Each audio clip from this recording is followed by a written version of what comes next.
शांति दूत श्री कृष्ण, हस्तिनापुर का संदेश। बहुत समय पहले भारत की पावन धरती पर एक बड़ा संकट छाया हुआ था। भाइयों के बीच युद्ध की तैयारी चल रही थी, जिससे मासूम लोगों की जान को खतरा था। शांति प्रिय श्री कृष्ण ने सोचा कि युद्ध किसी समस्या का समाधान नहीं है। उन्होंने तय किया कि वे स्वयं शांति दूत बनकर हस्तिनापुर जाएंगे। उनका उद्देश्य केवल एक था, शांति की स्थापना और विनाश को रोकना। श्री कृष्ण अपने दिव्य रथ पर सवार हुए।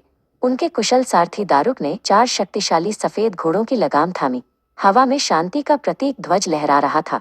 कृष्ण के चेहरे पर एक सौम्य मुस्कान थी, लेकिन उनकी आंखों में गंभीरता थी।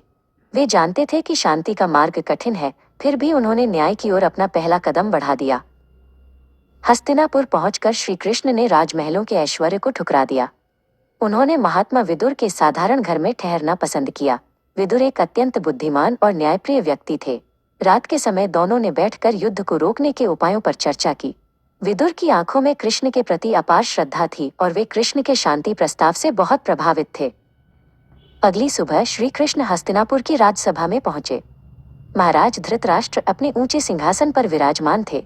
कृष्ण ने सभा में प्रवेश किया और पूरी मर्यादा के साथ राजा का अभिवादन किया। पूरी सभा में सन्नाटा छा गया। हर कोई ये देखने को उत्सुक था कि ये महान शांति दूत विनाश को रोकने के लिए क्या प्रस्ताव लाएगा। श्री कृष्ण ने सभा में उपस्थित ज्ञानी पितामह भीष्म की ओर देखा और गंभीर स्वर में अपना प्रस्ताव रखा। उन्होंने कहा, पांडव युद्ध नहीं चाहते, वे केवल अपना अधिकार मांग रहे हैं। यदि आप उन्हें पूरा आधा राज्य नहीं दे सकते तो उन्हें केवल 5 गांव दे दीजिए। इससे कुल का विनाश टल जाएगा और कुरु वंश की मर्यादा बची रहेगी। लेकिन राजकुमार दुर्योधन का अहंकार बहुत बड़ा था। उसने अपने कुटिल मामा शकुनी के साथ मिलकर कृष्ण की इस न्यायपूर्ण बात को ठुकरा दिया।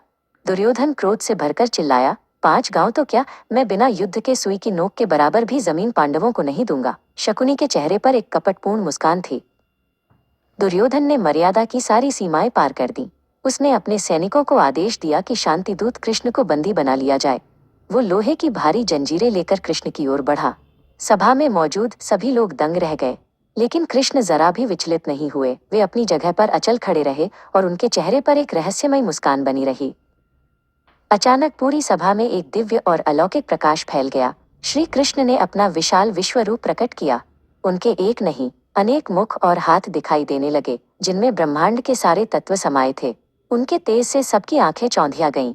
दुर्योधन और सभा के अन्य लोग भय के मारे कांपने लगे।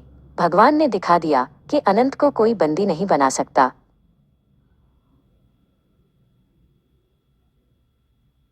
अपना दिव्य रूप समेटकर श्री कृष्ण सभा से बाहर निकले। प्रस्थान करने से पहले वे अपनी बुआ माता कुंती से मिलने गए। कुंती की आंखों में अपने पुत्रों के लिए चिंता थी। कृष्ण ने उन्हें सांत्वना दी और उनके चरण स्पर्श किए। उन्होंने कुंती को विश्वास दिलाया कि जहां धर्म है वहां विजय निश्चित है। उन्होंने कुंती को धैर्य रखने का आशीर्वाद दिया।